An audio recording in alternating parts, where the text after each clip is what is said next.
Welcome to the Daybreak with Jeff Slakey podcast. I'm so happy you found us. Please subscribe, rate, review, and share this with your circle of influence.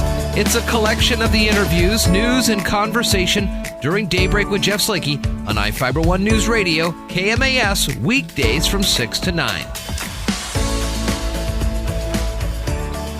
Good Wednesday morning to you, day before Thanksgiving, and good morning, Spencer. How you doing, man? I'm doing all right, but another Thanksgiving? Oh, no, wait, this is the actual Thanksgiving. That's right. This is the one for everybody else. I know you've had a couple with your family. That's right. We're gonna. It's definitely going to be an interesting day tomorrow. Yeah, I mean, so you've got all yours out of the way. What are you guys going to do? I think just take it easy. I confirmed that I'm off work from both my day jobs, which is rare. That means I have Sunday completely off and I have tomorrow completely off. So that'll be nice. 2 days in a week. Even though they're not back to back, it'll be nice to kind of chill, get some stuff done around the house.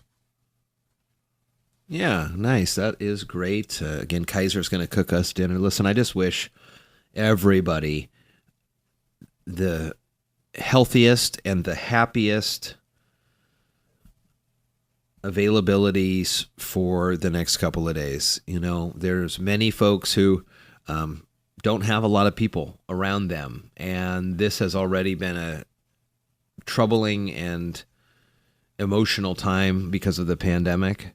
So, you know, Chief Deputy Sperling the other week during the sheriff's sit-down mentioned reaching out to people, you know, sending a note to your neighbor, even taking a note, putting it on their door, banging on the door, taking a couple steps back and just saying, hey, how you doing? You know, checking in with folks. And I think, was it yesterday or Monday, we were talking about giving grace to folks and things like that. Just something to think about. This is such a weird year. It really is. People could use that extra little TLC. The other thing about this is that, and this is part of our first half of the hour conversations, Taylor Egardo in from Worksource, Washington, talking about Worksource and Find Work Fridays. They have an event coming up in December, but if you are finding yourself without a job because of the pandemic, this could be good information for you. And Worksource Washington has tons of great resources. In the second half of the hour here, we're going to lighten it up a little bit. I've got an interview with an author. The name of the book is Alternative Alchemy, and it's all about recipes that use CBD and herbs and things like that. So if you have plans for perhaps a stressful Thanksgiving, this interview might be for you. Again, the name of the book is Alternative Alchemy, and it's pretty fascinating what they've infused with CBD. I'm relaxed already just thinking about it. It works for, I mean, there's no question about it. It works for millions and millions of people and even animals. My in-laws did it with their dog when she was ailing with arthritis, CBD rubs and stuff, and it helped her. She acted like a dog half her age. So what's going on with the weather? You know, a lot of folks like to go out, play a little touch football if they can for Thursday, and then it's a free day at the parks on Friday. It looks like... so what are we looking like? Yeah, it looks like Mother Nature is going to cooperate. Today, very few showers, it looks like, mainly between like noon and 3 maybe, and then it's going to be partly cloudy to mostly cloudy, even some sunshine today.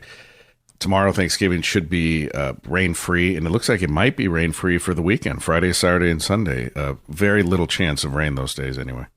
Mason County Public Health notified of 10 additional Mason County residents testing positive for COVID-19, bringing the total to 767 positive cases in Mason County. 97 of those are active. There are 2 folks hospitalized in Mason County and 2 hospitalized outside Mason County. 133 cases in the last 2 weeks, and our rate per 100,000 is 205. Please do what you can, including really thinking about postponing those Thanksgiving plans to help reduce the spread. Governor Inslee yesterday warned that hospitalizations in the state are nearing rates seen early in the pandemic due to a continued surge in new coronavirus cases around the state, and he said that restrictions on businesses may need to be expanded if the growth of cases doesn't slow. His comments came as the state broke its previous daily record for COVID-19 cases with 3,482 and 35 additional deaths. There are renewed concerns about people traveling to visit family during the pandemic, and health officials have pleaded with people to stay home and celebrate only with those within their immediate family. Radio Fryer and Toys for Tots of Mason County have teamed up for a toy drive. It's Friday from 1 to 7. Please bring new unwrapped toys to that big red food truck at 111 East Railroad in Shelton. Free hot cocoa or a mocha with toy donation. And each donation enters you into a chance to win a gift certificate from Radio Fryer. Again, new unwrapped toys, please, no weapons of any type. With fewer people gathering this holiday weekend, there may be more homes across the state filled with the smell of turkey dinner than ever before. The State Fire Marshal's Office reminds residents to keep kitchen fire safety a priority when preparing this year's Thanksgiving meal. There have been nearly 60 Thanksgiving Day kitchen fires in Washington state over the last 5 years, and unattended cooking is the leading cause. Thanksgiving dinner usually involves a number of dishes cooking all at once with a lot of distractions in and around the kitchen. The SFMO makes these recommendations to keep cooking safe this holiday season. Stay in the kitchen while cooking dishes on the stovetop. When roasting a turkey or any items in the oven, set a timer. And now with our smart devices, it's real easy to do that. I won't say it or else everybody's will go off at the same time. If you have a stovetop especially fire... if you tell it, especially if you tell it, if set you alarm. do a set alarm, that would be a funny one. Here's one thing I will say. If you're making a turkey, it does say check it regularly, but don't open the door. Oh, yeah. Yeah. Try to look through the window. That's a big pet peeve over the years of Sarah's, because I'm not that great of a cook to begin with, but every time I do that, it's just, it sets you back. It sets everything back. Watch out. Get the ruler on your hands. You start reaching for that oven door. Now, if you do have a stovetop fire... Yeah. What was that? No, I was going to say Sister Mary Margaret comes from around the corner. Uh-oh. You had her too? Wraps your knuckles. God. Now, if you do have a fire, slide a lid over the pan, turn off the burner, and let the pan cool completely. For an oven fire, turn off the heat and keep the door closed until it cools down. Keep flammable materials like oven mitts, wooden utensils, food wrappers, and towels away from burners, obviously. Keep children and pets at least 3 feet away from the stove in areas where hot food is being prepared. Some tips there for you from the State Fire Marshal's Office. So the one thing on that, too, is because there are a lot more homes that are doing their individuals, I wonder if, because, too, there's always, 20 people hovered in the kitchen standing around staring at you, asking if they can help. Mm-hmm. And so you're starting to get stressed, and you can really miss things like those oven mitts, wood utensils. You think you grabbed the silicone spoon, but you grabbed the wood spoon. And so maybe with less people, the stress levels of those types of things, there's not as much pressure to impress the in-laws or something like that. And what's good, too, is social distancing. You can use that as a cheap excuse to keep people away from you. You know what I mean? Like you're cooking and you're maybe having a highball in the kitchen, and you can be by yourself now. There you go. You say, hey, you're getting a little too close, 6 feet. 6 feet. And then they have to go back and hang out with, somewhere else. We've mentioned this already, but Friday is a final free day for the state parks. You don't need a Discover Pass, but encouraged to get outside and see the beautiful state parks in autumn. It is very nice out there, and a great alternative to that early morning shopping, which I'm not even sure how that's going to work with 25% capacity, stuff like that. Yeah, the days of shoving your way in and stepping over people to get in and save $5 on a toaster are over, I think, at least this season, which is probably a good thing. Yeah. And a lot of stores actually are just doing online. Yeah. The other big tradition, no Apple Cup this weekend. They may and likely, if they're not able to find a schedule here, first time since 1944 to do this, the traditional Washington State game. I love airing that for you on Fridays. Unfortunately, because of COVID, not going to happen. We will have a triple header of football tomorrow for you on the air, so that Turkey Day triple header will be here on AM 1030 and FM 103.3, and then the Seahawks play Monday night. Again, coming up on the show here this first half hour is Taylor Egardo from Worksource Washington talking about Find Work Friday, and then we'll have a conversation about alternative alchemy with some CBD infused recipes as we get ready for a busy cooking day for many. It's all coming up here on Daybreak this Wednesday morning. Good morning to you. From the iFiber One News Radio studios, you're listening to Daybreak. Well, how's it going, everybody? Jeff Slakey and Spencer Hughes here on the Daybreak Show. I have via Zoom video conference a great conversation about something that a lot of folks perhaps, well, they're going to have a little time over this next couple of days to think about this, and maybe a new job could be in their future. Taylor Egardo, and how are you doing this morning? I am great. Thank you for having me. As a project coordinator and partnership development for the Thurston County Chamber, and we're going to talk a little bit about Find Work Friday. And this is a big deal for a lot of folks. A job is so much more than just a paycheck for people. It's their identity. It helps find purpose in their lives. And we have just been such a struggle over the last many months because of the pandemic and everything. And now's the time for folks to maybe reevaluate, refocus, and look ahead to 2021. And maybe this is a great way to do it, either from the employer side or the employee side. Yeah, absolutely. But just like you said, Jeff, Find Work Friday is truly a solution that we would try to make sure that is affordable for all of our region. I am also a Worksource staff. So I serve the business customer on behalf of Pack Mountain Workforce Development Council. So we have strong ties with the local Worksource office there in your area as well. As a matter of fact, we used to host Find Work Friday once a month at the local Worksource office there. And since COVID, we've kind of had to figure out how to pivot that. And we found a virtual platform that works pretty well for both of our customers, both the job seeker and the businesses. So virtual life, right? Good. Yeah, absolutely. The overall, Yeah, that's right. yes, exactly.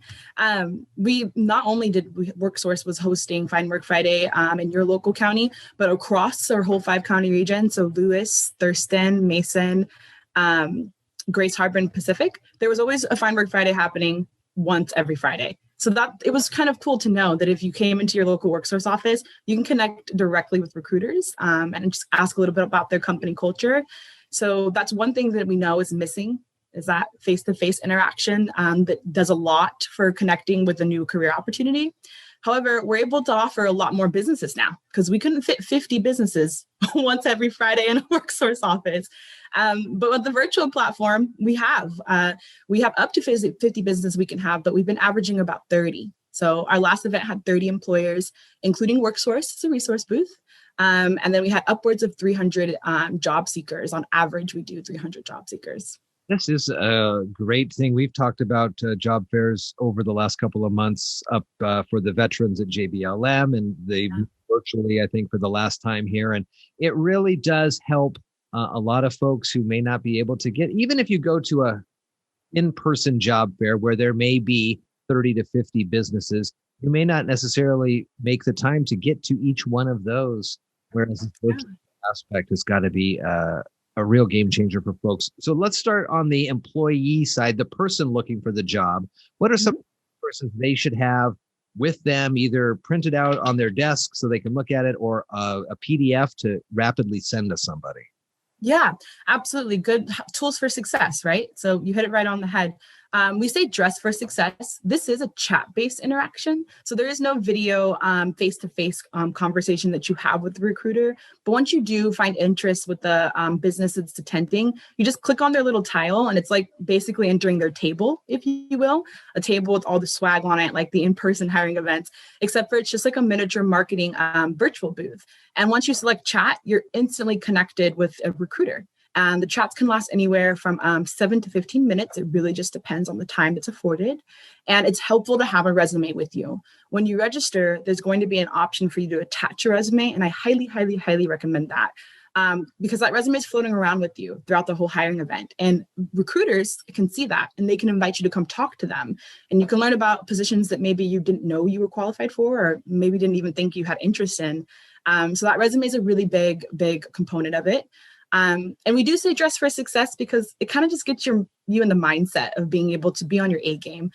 You get to connect with these employers from the comfort of your very own home. So yes, being in your robe sounds appealing, but we do think that if you dress for success, you get in that mindset of I'm here, I'm worthy, and I'm going to show them what I got. So we do ask for the resumes and for you to kind of just get in the mindset that makes you feel confident.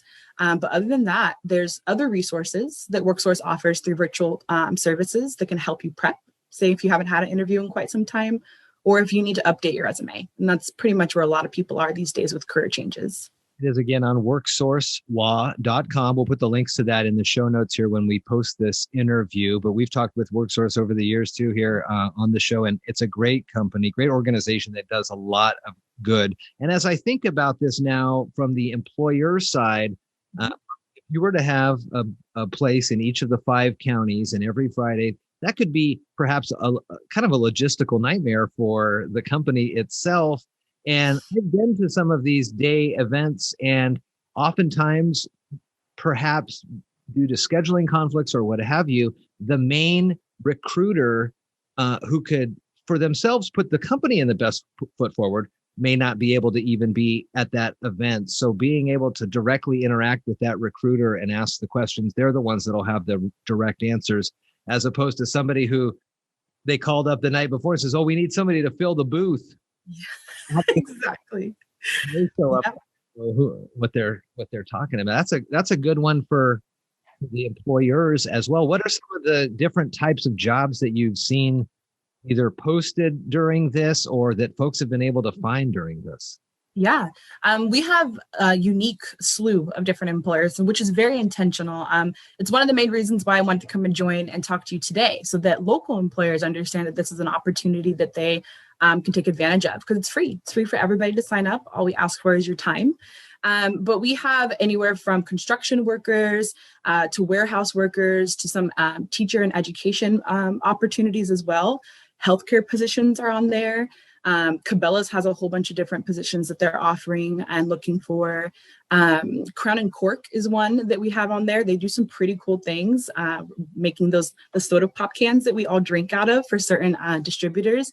And they actually have a hiring event coming up soon too, a solo one, but they'll be at Feinberg Friday for December 11th as well. So just a whole bunch of different variety of positions. We're really trying to bring in employers who offer entry level, but then also high level positions. Based off of customer feedback, we understand where our job seekers are because of the pandemic. Some people haven't had to look for a job in 20 years. And we're an expert at their level and unfortunately got laid off. So we want to make sure that we have opportunities for that type of candidate. But then we also have people who are looking for their first time jobs because they need extra income or their household just needs extra support. So we're also being very considerate of those type of positions as well. Folks are encouraged and heavily encouraged to go to worksourcewa.com to start this journey if they have not already. It's got under the resources, classifieds, information about vets, job boards, as well as various career tools, including budget calculators. I mean, it's a whole host of things that folks who are getting back on that right foot forward can utilize for sure. So again, people can go on the website now and start looking at these opportunities. But then kind of December 11th is definitely something folks should mark on their calendar. Is there an RSVP? Is there a link that we're able to share that they can then have on their calendar to pop up and remember the 11th? Or how do we?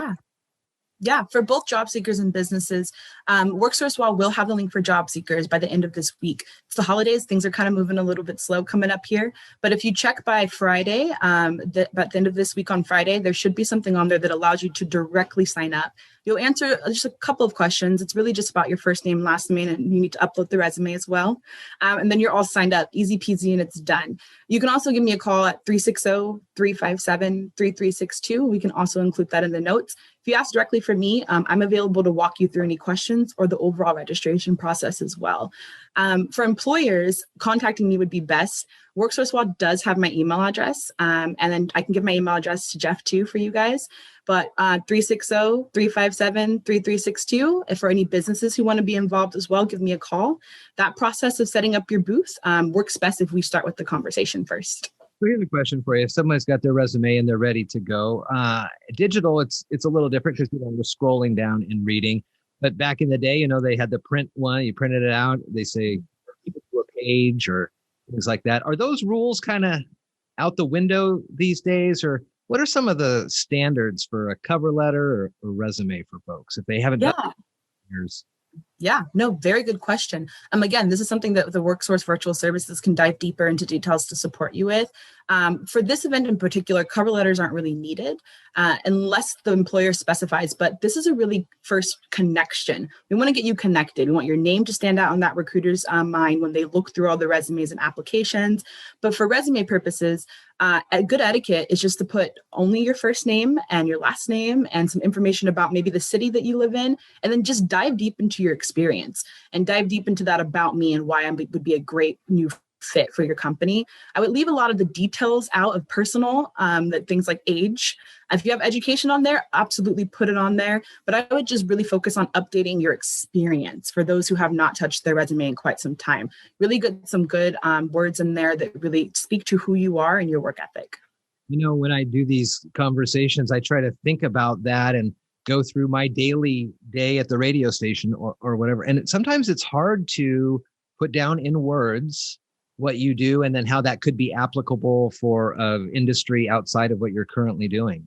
But Worksource, I know, has got great folks there to help craft those types of things as well. Taylor Egardo, good to talk with you. And I hope you have a great Thanksgiving here tomorrow and have a nice into December and put 2020 behind us here, and hope we'll get some good folks, some good jobs here at Worksource. Yes, absolutely. Thank you so much for having me. I'm excited to support. This is a great community resource that everybody should at least tap into if they need it. Happy holidays. You're listening to Daybreak on iFiber One News Radio. Well, good morning, everybody. Jeff Slakey and Spencer Hughes here on the Daybreak Show. Fascinating conversation now. Now, according to the New York Times, CBD conservatively projected to hit $16 billion in sales in the U.S. by 2025. A Gallup poll found that 14% of Americans use these types of products. And on the phone line right now is Jamie Hall, founder of Alternative Alchemy, a California-based baked good company. She's got a new book out, Alternative Alchemy, Recipes and Mindful Baking with CBD, Herbs, and Adaptogens. Hi, Jamie. How are you doing? I'm good. Thank you. This is a fascinating book, as we have talked over the years on the radio about CBD, the state of Washington, one of the first in the nation to legalize recreational use of cannabis. And I know that's more of the THC side, but that helped start these conversations. And now you find CBD just about everywhere, from pharmacies to grocery stores. Yeah, we were just noting that you can get it, in teas, and you can get it in your acai bowl. It's everywhere. So what inspired you to work on this cookbook? I began working on this cookbook after my first child was born. I struggled a little bit with some postpartum depression, and I was really looking for some kind of an alternative to a pharmaceutical. I originally started with trying THC because that had recently been legalized, and quickly found that was a little too mind-altering. Not that I had never tried it before, but certainly not as a new mother. It was just kind of not where I wanted to be. And so my husband and I actually embarked on a little bit of research together, and he ultimately suggested that we try CBD, and it worked really well, and we were really happy with the sort of gentle results, that it wasn't an overwhelming feeling, no, melting into the sofa type of thing. We're still very alert and very much ourselves, and it really was very helpful. And I found that kind of a microdose of it several times a day really, after a few days, made a huge impact. So as I was going through Alternative Alchemy, and I'll put the links to where folks can get this, there are great recipes in here, and it adds CBD oils to a lot of each of these here, and there's all sorts, eggnog, cinnamon rolls, salsa verde. It's just a variety of things. What are some of the misconceptions that you found that people may think regarding with cooking with this stuff? I think overall the largest misconception is just, the general ability to kind of confuse THC and CBD or think that they're exactly the same thing. It's kind of more of a chicken and an egg situation, like egg yolk, egg white, skim milk and whole milk. I think you can have things that are similar that aren't exactly the same thing. So that would be the largest misconception that I come across on the regular. The other issue is I try to avoid a high cook point because the oil will start to degrade if it gets too warm. So you'll notice a lot of the recipes, the oil is added in after the heating steps. And if it is baked, the oven doesn't go over 350. Who do you think should be trying these recipes? Well, I think everyone should be trying CBD. I think it's great and really just very gentle, and it's been really life-changing for my family. So I would encourage everyone to try CBD. As far as the baking aspect of it goes, baking was something that I've just always loved, and combining the effects of CBD with something that I had already done and was, comfortable with and found really meditative was soothing and kind of brought me back to myself and gave me an activity and hobby that fit inside being a new mother. So it was great. But yeah, I think everyone should be trying it. Does the CBD impact the taste? There are a few things that you can taste the CBD through. If it's got maple syrup or coconut sugar or things like that, it's a little easier to dress that up, and it just is kind of more of like a peanut buttery, like fatty sort of taste. So it's really nice. For the savory recipes, I do denote in a few of them what CBD oil I feel like really complements them. Like there's one, Best Buds for Life, that has a really nice kind of savory, almost oregano-y kind of aftertone, and so that one lends itself really nicely to the recipe that it's in. So yeah, it does kind of have a taste, but it's a really pretty pleasant one. You mentioned kind of micro-dosing throughout the day, and your book goes through a full day's worth from breakfast to treats in the evening. There's all sorts of things that people are able to learn about more. Talk to me a little bit about the other aspects, not necessarily the CBD, but the herbs and the adaptogens. What's an adaptogen? So an adaptogen is something that has the ability to impact the body in a naturally occurring way. So that's I know all these wonderful herbal things. It's just things like not CBD actually isn't one of the adaptogens, but like chaga mushrooms, things that have the ability to really alter the body. Okay. Yeah. I understand. So if somebody picks up the book and they start working through this, what happens if a child happens to get into these things? That's a really good question. I just did an interview earlier today and they asked something similar. So, we have used, very, very small doses on our children to treat like ear infections and things like that. I just can't stress enough. It's really not THC. So it's really mild. I think of it as a supplement. It's something that, you can get over the counter. I wouldn't give my child, something that I purchased at a dispensary that has a THC CBD, ratio, mm-hmm. but something that is, a CBD health supplement. We do sometimes give a few drops to a child with an earache in the name of, avoiding prolonged Tylenol use and things like that. Well, I know I've read and reported on the benefits of this from coast to coast. I remember hearing stories many years ago. I think it was New Jersey. There was a child who was working through the court systems because the family knew that this was a benefit to them, and they wanted to make sure they had that ability to use this. So, of all the recipes in the book, which one do you keep coming back to? Which one's your favorite? My favorite, hands down, is the peanut butter oat bar. It's really easy, and it's definitely a family favorite, even without the CBD. It's a regular in my kids' lunch boxes.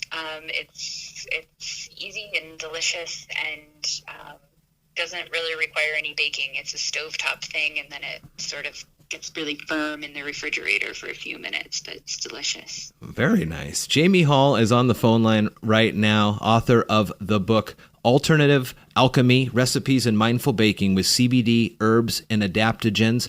We're going to put the links to where folks can get the book. Where can they get the book, Jamie?